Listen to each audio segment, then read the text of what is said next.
ఈ నెల 26వ తేదీన మహాశివరాత్రి సందర్భంగా శివపార్వతుల కళ్యాణం అంగరంగ వైభవంగా నిర్వహిస్తున్నామని గంగు ఉపేంద్ర శర్మ అన్నారు.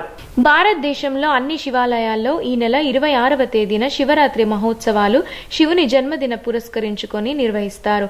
అందులో భాగంగా హన్మకొండలోని 1000 స్తంభాల దేవాలయంలో శివరాత్రి రోజున శివునికి రుద్రాభిషేకం, హోమం, అన్న ప్రసాదాలతో అభిషేకం నిర్వహించనున్నారు.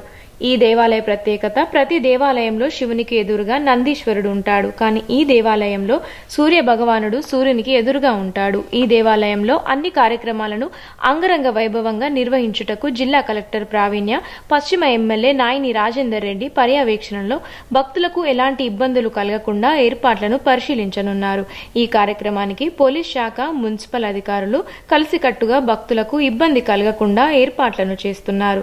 భక్తులు క్రమశిక్షణతో దేవుని దర్శించుకోవాలని విజ్ఞప్తి చేశారు. ఈ కార్యక్రమంలో దేవాలయ కమిటీ సభ్యులు తదితరులు పాల్గొన్నారు. లోపల మంగళ వాయిద్యాల మధ్య రుద్రేశ్వర స్వామి వారి యొక్క కళ్యాణోత్సవం మహావైభవంగా నిర్వర్తించడం జరుగుతుంది.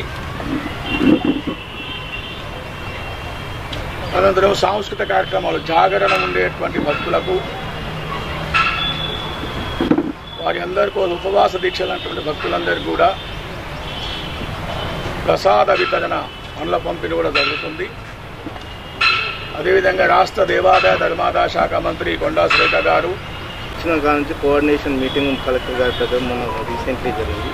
వారి ఉత్తర్వుల మేరకు క్యూ లైన్లు, సలవ పందిర్లు, భక్తుల సౌకర్యార్థం తాగునీరు, ఎండలు బాగున్నాయి కాబట్టి మజ్జిగ ప్యాకెట్లు అవి కూడా ఏర్పాటు చేయాలి. మరి సాయంత్రం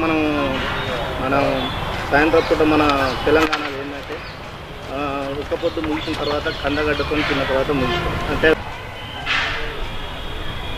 ప్రతి సంవత్సరం 1000 స్తంభాల దేవాలయం, రుద్రేశ్వర స్వామి దేవాలయంలో శివరాత్రి వేడుకలు అతి బ్రహ్మాండంగా జరుగుతాయనేది మనందరికీ ప్రజలందరికీ తెలుసు. మరి ఇట్టి కార్యక్రమాన్ని పెద్దలు గౌరవనీయులు గంగు ఉపేంద్ర శర్మ గారు ఎంతో ప్రత్యేక శ్రద్ధలతో, భక్తి శ్రద్ధలతో వారు ప్రతి సంవత్సరం అతి ఘనంగా నిర్వహిస్తారనేది చాలా గొప్ప విషయం. మరి అలాగే ఇప్పుడే శర్మ గారు మరియు యువ గారు చెప్పినట్టు ప్రజలు అధిక సంఖ్యలో పాల్గొనాలి. ఆ దేవుని యొక్క ఇక్కడ ఎందుకంటే